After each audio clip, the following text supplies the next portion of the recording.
Bonsoir à tous et bienvenue au 19h de la télévision du Burkina. Voici les titres. 200 cartons d'œufs impropres à la consommation ont été saisis à Gawa dans le sud-ouest. Cette saisie a été effectuée par la direction provinciale des ressources animales du Poni d'une valeur de près de 9 millions de francs CFA. Ces œufs avaient pour destination finale la ville de Ouagadougou. Et puis comment se déroule le pèlerinage sur le lieu saint de l'islam? Les futurs pèlerins burkinabés s'y préparent déjà à travers une formation organisée par la coordination nationale des agences de voyage pour le soutien au pèlerinage. La séance s'est déroulée à la Maison du Peuple à Ouagadougou. D'abord, une page politique pour commencer cette édition. La jeunesse du CDP, le Congrès pour la démocratie et le progrès de la commune de Sahaba sonne la mobilisation. Elle a tenu ce 6 août à Ouagadougou une assemblée générale en vue de revitaliser le parti. Une rencontre qui a permis d'échanger sur la vie du parti avec le bureau politique national Paul David Bambara, Mariam Dao et Maïmouna Traoré. Une rencontre pour relancer les activités du CDP, le Congrès pour la démocratie et le progrès à Sahaba. Pour la sous-section jeunesse du CDP de cette commune, le parti a besoin de plus de dynamisme. Nous avons trouvé que dans ces derniers temps, à travers la jeunesse, le parti en tout cas est en train de sombrer un peu. Et voilà pourquoi nous avons appelé nos responsables du parti pour qu'ils viennent entretenir avec ces jeunesses-là, pour qu'afin qu'ils se saisissent davantage. Compte rendu de la participation des conseillers du CDP au conseil municipal de Sahaba, renouvellement des structures du parti et le bilan des 72 heures de la jeunesse nationale du CDP, ce sont entre autres les sujets abordés au cours de cette assemblée générale. Notre thème, c'était le défi de la jeunesse pour un Burkina meilleur. Aujourd'hui, la responsabilité du Burkina incombe à la jeunesse, mais une jeunesse très consciente, une jeunesse qui doit se départir de la manipulation et s'imposer par le travail, la conviction, parce que l'avenir du Burkina, c'est nous. La guerre politique entre les générations ne nous intéresse pas. Cette rencontre a été mise à profit par le bureau politique national pour échanger avec les militants sur la vie du parti. Également dans la dynamique de dire aux jeunes que grâce à leur détermination, notre parti est encore présent sur l'échiquier politique national et nous pensons pouvoir toujours occuper une place de choix sur l'échiquier politique national. Et le président de la commission ad hoc du CDP, Léonce Koné, d'exhorter la jeunesse à rester mobilisée pour poursuivre le combat politique. Voici une action à saluer. Il s'agit de la saisie de plus de 200 cartons d'œufs impropres à la consommation à Gawa, dans le sud-ouest. Elle a été effectuée par la direction provinciale des ressources animales du Poni d'une valeur de près de 9 millions de francs CFA. Ces œufs avaient pour destination finale la ville de Ouagadougou. Et grâce à la collaboration de la douane, le chauffeur du véhicule transportant ces œufs a été mis aux arrêts. Madou Ouedraogo, Jacques Ouedraogo. Ce sont 200 cartons d'œufs saisis ici à Gawa par la direction provinciale de l'élevage du Poni. Une saisie qui entre dans le cadre de la lutte contre les maladies aviaires au Burkina Faso. Nous l'avions saisi parce que la grippe aviaire, qu'on appelle influenza aviaire hautement pathogène, communément appelée grippe aviaire. Et c'est une maladie aviaire qui est très mortelle et à propagation très rapide. Donc aussi bien chez la volaille domestique, sauvage, et puis aussi au niveau de l'homme. En provenance de la Côte d'Ivoire, ces cartons d'œufs devraient être transportés par ces camions de Gawa à Ouagadougou. Pris en flagrant délit, le conducteur de ce véhicule se défend. Moi, je viens de transporter. Tous les sites, si je travaille avec les coxers, s'ils appellent, on me dit qu'il y a tant des bagages pour amener à quelque part. Moi, je cherche mon argent, je prends les bagages, je demande peut-être si, un exemple, j'ai demandé les papiers, on me dit qu'il n'y a pas les papiers, qu'en soit. En cas si c'était à relever l'argent, moi je n'avais pas l'argent. Ça y est de régler comme je viens de décharger les jeux déposés et que moi je continue le travail.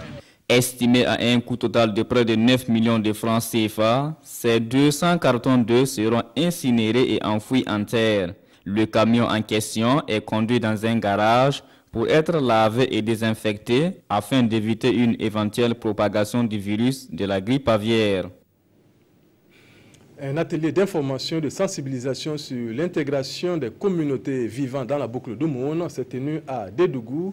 Des recommandations issues de cette rencontre, on retiendra surtout le renforcement de la libre circulation des personnes et des biens. Lassina Ouattara, Yacouba Goro. L'atelier d'information et de sensibilisation sur l'intégration au profit des communautés vivant dans la boucle du Moun s'achève sur une note de satisfaction ici à Dédougou. Débutée le 1er août dernier, cette rencontre a permis aux participants, mobilisés autour des communicateurs, d'échanger sur les enjeux de cette intégration des communautés pendant 4 jours. Au sortir de cette rencontre, des recommandations ont été émises. Il s'agit entre autres des recommandations autour des questions de renforcement de la libre circulation des personnes et des biens, en plus des questions de coopération culturelle pour plus de stabilité. Le président du FASO a été mandaté par ses pairs pour suivre les protocoles sur la libre circulation des personnes et des biens. Donc nous avons eu à communiquer sur ce thème. Nous avons eu à communiquer aussi sur l'intégration et les défis sécuritaires. Vous connaissez aujourd'hui l'importance que nous accordons à la sécurité. Parce que sans sécurité, il n'y a pas d'intégration possible. Ensuite, intégration et culture. Donc vous savez ce que la culture apporte à l'intégration par le partage, ce que nous gagnons avec les communautés qui vivent avec nous. Selon la directrice générale de la coopération régionale, le Burkina Faso compte sur tous les acteurs pour une intégration réussie. Cette rencontre va se poursuivre dans les autres régions du Burkina Faso. 11 projets et programmes du ministère en charge de l'éducation sont évalués en termes de performance et de bonne gouvernance sur la période 2015-2016. Il s'agira de les classer suivant leur impact sur le développement, à savoir les 3 catégories, impact réel, moyen ou faible. La finalité, formuler des stratégies pour dynamiser le secteur de l'éducation. Gérard Sommet, Tanga Robert Kafandou. Les acteurs de l'éducation nationale et de l'alphabétisation évaluent les performances et la gestion des projets et programmes exécutés au cours de l'année 2015-2016. Des 11 projets et programmes soumis à leur appréciation, 9 ont un impact réel sur le développement éducatif au regard des indicateurs d'évaluation. Sur 11 projets, nous avons 9 qui sont considérés verts parce qu'il y a des critères de vert, orange et puis rouge. Vert, ça veut dire que ça se passe bien. Nous avons 9 qui sont vraiment en bonne situation. C'est sur les années 2015-2016 qui ont été évalués. Nous avons 2 qui sont classés rouges. Et donc, en fonction des critères, ces projets-là ont montré un certain nombre de contre-performances par rapport aux objectifs. Pour ce présent exercice d'évaluation, les critères retenus sont l'efficacité du projet qui occupe 75% et la bonne gouvernance évaluée à 25%. Les projets et programmes concernés sont entre autres le projet d'appui à l'enseignement bilingue, le projet d'appui au comité de gestion d'école, le projet de construction d'infrastructures éducatives par le Japon et le projet cantine scolaire. Le pèlerinage 2017, c'est dans moins d'un mois et les futurs pèlerins burkinabés se préparent pour l'accomplissement du 5e pilier de l'islam. Quelle attitude adopter? Comment se déroule le pèlerinage sur les lieux saints de l'islam? La coordination nationale des agences de voyage pour le soutien au pèlerinage a initié une séance de formation à leur endroit. Pour répondre à ces questions, la séance s'est déroulée à la Maison du Peuple à Ouagadougou. Daouda Ouattara, Zalissa Sanfo. Le hiram ou l'accoutrement, le tawaf ou la prestation de serment et les 7 tours de la Kaaba. Ce sont là quelques étapes de l'accomplissement du Hajj, 5e pilier de l'islam. Et les futurs pèlerins burkinabés s'activent pour l'accomplissement de cet acte sacré. L'initiative est de la coordination des agences de voyage pour le soutien au pèlerinage islamique.